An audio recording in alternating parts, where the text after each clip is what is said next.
কিরে, কেন ডাকলি? ইবলিশ ভাইয়া, এসেছো? তুই ডাকলি কি না এসে পারি? কি জন্য ডেকেছিস জলদি বল।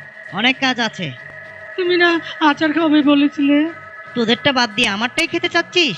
ঠিক আছে, নে ধর।